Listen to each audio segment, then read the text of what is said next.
I've been getting a little burnout on video games, and I needed something new, or maybe something old, to cleanse the palate. So looking through my GameCube, I saw something just full of dust sitting in the corner. I am the Game Collector, and this is Second Opinion Games, and today I decided to go back to the Wii.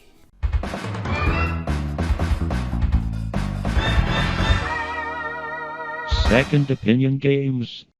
I decided to start things off with a little bit of Metal Slug Anthology. For only one game though, Metal Slug 6. The graphics here are a bit better and they slightly changed the aspect ratio over the other Metal Slug games, and I like playing with the more characters that I have to choose from, and they each are a little bit different in their own gameplay. Even if the girl characters look better, well, they tend to kind of suck a little bit more. Let's face it, women aren't as good as war as men. Something about this game really makes me happy. Maybe it's the whole platforming with tanks aspect, or maybe it's just the fact that I can blow everything up really hard. After a few levels though, I quickly decided to give up on this one and give something else a try. Maybe something a little more exclusive to the Wii itself. Zack and Wiki Quest for Barbaros Treasure was a showcase to show off all the fancy new things that the Wiimote could do. It was a near launch title for the system, and you could really tell that it was a product of its time here, because the characters don't talk. Instead, they say just short little heys and listens and all that stuff. It really gets annoying, which is a shame because the story here is quite good. You're trying to bring Barbaro back to life or something, and you have to complete the different puzzles in each world using the Wiimote in different ways. Sometimes it's a saw, sometimes it's a grabber, and sometimes it just does all types of crazy crap. Now there's also booby traps around every little corner of this game, so you're gonna die repeatedly, which means then you're gonna have to play through the level again and again if you want the top ranking. Of course, once you figure out all the puzzles, you really don't feel like going through the motions of trying to go through them all again, so that gets a little pointless. Overall here, the graphics are beautiful, and I love all the inventive ways to use the Wiimote. And this game is really cheap, but it really doesn't fill the need of a game with a little bit more depth that I crave.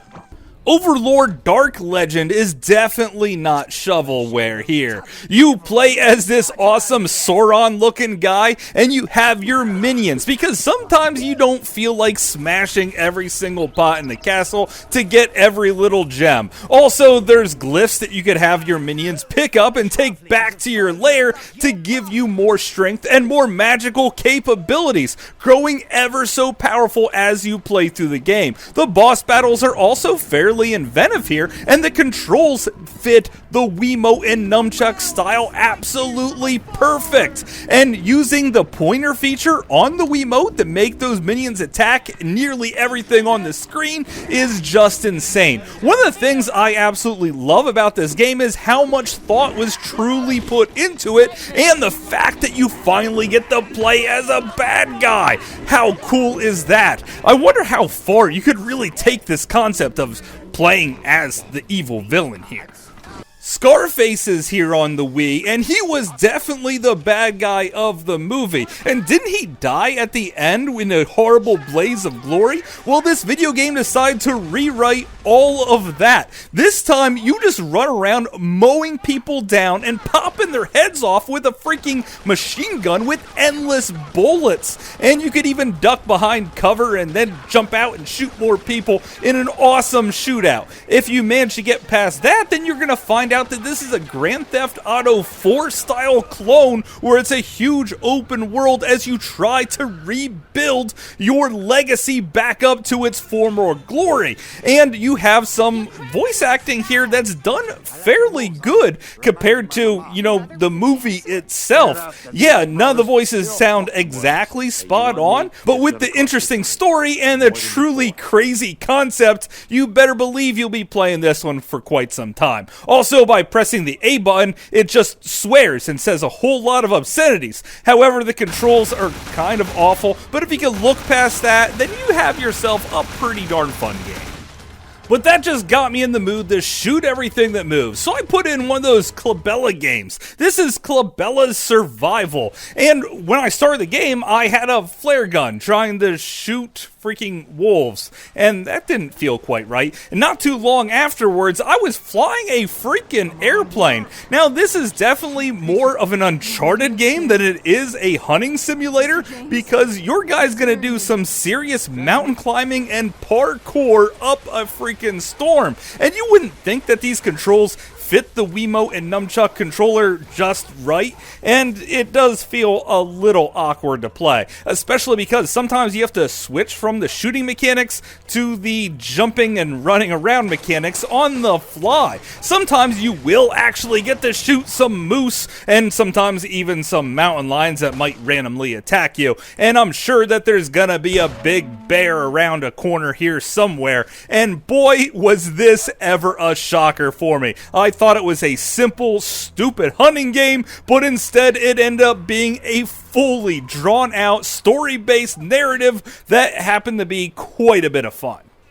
Not that you can't have a lot of fun just mindlessly shooting things. Check out Link's Crossbow Training. This was a Zelda pack-in game with the Wii Zapper itself. So a lot of people wrote it off as not a true Zelda game or a true Zelda experience. But I gotta say, I absolutely love this one. And the Wiimote and Nunchuck in the Zapper seemed to be a perfect fit for light gun shooting games, and having Link shoot a crossbow like it's a freaking machine gun is amazing. You will explore the world of Hyrule in the Twilight Princess realm at least, and it just looks beautiful even to this very day. And one of the things I really like about it is this full 3D environment that you could sort of walk around. I wish they made an entire game just based off of this level, but I am perfectly satisfied with this total experience, especially because it was $20 back in the day, and it even came with that sweet zapper. But for some more quick fun, you gotta turn to the good old WiiWare. And that's where I started playing Mr. Driller. Just playing as a cute little guy, trying to drill to the center of the earth or something. Now you have to watch out because you're gonna slowly run out of air, and the faster you start digging, the more you're actually gonna run out of that air. So you have to be fairly strategic in how you make your way down, especially because you could be crushed from rocks from above you at any possible second. Also, there is some really hard rocks that if you smash them, your air will deplete really, really fast. So it's definitely a puzzle game that you have to think fast and move fast in order to beat it. However, when you get to the bottom without losing a single life, you feel like a true master of this game. Now, this was really just a broken apart version of the GameCube game that never actually came out over here. This only has to drill to the bottom without the other missions, and I believe that they remade that entire game and actually made it in English and released it on the Switch just relatively recently. So honestly, pick up that and you're not missing anything. But you know what? This was still a great WiiWare game. Just like Excitebike World Tour. Now, everyone loves Excitebike from the NES days, and it basically has everything that game had, even down to the control scheme itself. They pretty much changed nothing, only updating the graphics and the sound effects just a little bit. You can still make your own maps, pop wheelies, make epic jumps. You have to watch out for your overheating engine, and this just makes you have a lot of fun exactly the same way that Excitebike did way back when, and I absolutely loved it. One of the things that they added here was medals that you could actually earn. Trying to get that special medal for every single race can be really challenging, especially for some of the harder races themselves. You cannot fall off your bike a single time. When you do, then you have to waggle and shake your Wiimote like crazy, and that's kind of annoying, but overall, again, terrific WiiWare game, even if it does happen to be really short with not a lot of depth. For that experience, I would turn to Nick's Quest. This is an action platforming puzzle game in a 2D style, where you play as an angel that can only flap her wings just a little bit, and you could also glide a little bit here and there too. After you play the game for a while, well, then you're going to actually use the Wiimote and Nunchuck pointer device to manipulate the environment, moving things up or down, or maybe even ride on a stone. Sometimes you're going to find little puzzle pieces. Sometimes you're going to be using the environment to kill other animals in the environment. And yeah, this gets really difficult really quick, but the graphics are pretty darn sweet, and I really like the gameplay through and through, especially because it's one of those 2D games and they didn't try and push it too much, because you could probably do that pretty easily for the Wii. But what about an experience that, well, you could kind of only play on the Wii, or maybe didn't get a chance to play at all? I know I'm being a little weird about this one, but I had to mod my Wii to play this next game. Mario Kart RC2. Now, a lot of people could actually just play the first game, but I thought it was a little bit boring. After all, the second game is just a modified version of the first, just they built on a lot more of it. You could actually take your GameCube memory card and put it in and continuously unlock more characters and more weapons as you play through the game. You could also pick your own loadout of the weapons that you want. Of course, you're going to want to have a star. You're going to want to have something to drop behind you for when you're in first place, because you're definitely going to end up there fairly quick, because it's really not that difficult of a game. Now, power sliding around corners gets a little tricky, because the hop button is your brake. If you hold on to it too long, well, then you will come to a complete stop. So sliding around corners, you have to tap that brake and slam on that gas at all times, and hitting enemies with your special weapons is also ridiculously easy, because most of them tend to lock on. Now, the courses got fairly creative. As you play the same one 4 times, you just take slightly different routes. And then you'll play a little mini game trying to earn more coins, and then move on to the very next world.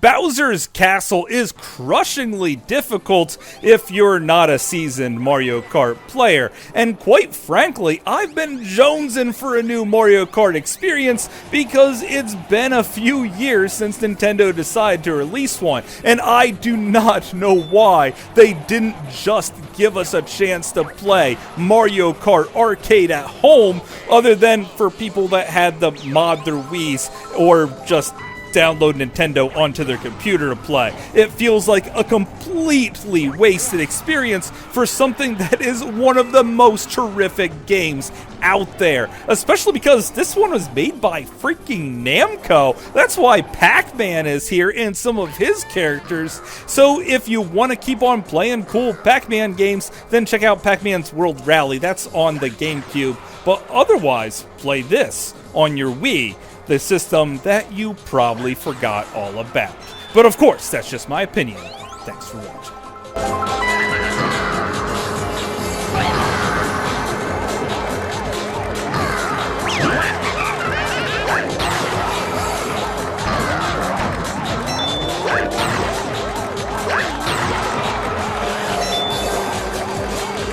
So hopefully you guys enjoyed this video. I had a great time making it. Yeah, I've been a little burnt out on playing all these games, so the Wii is exactly what I needed to just get my energy right back up to jump back into some cool stuff that no one else will touch. So if you have an idea for me, just let me know in the comments down below. And if you know of a great Wii game that you think I never played, well then let me know and maybe I'll give it a try. So until later, I will see you again, guys.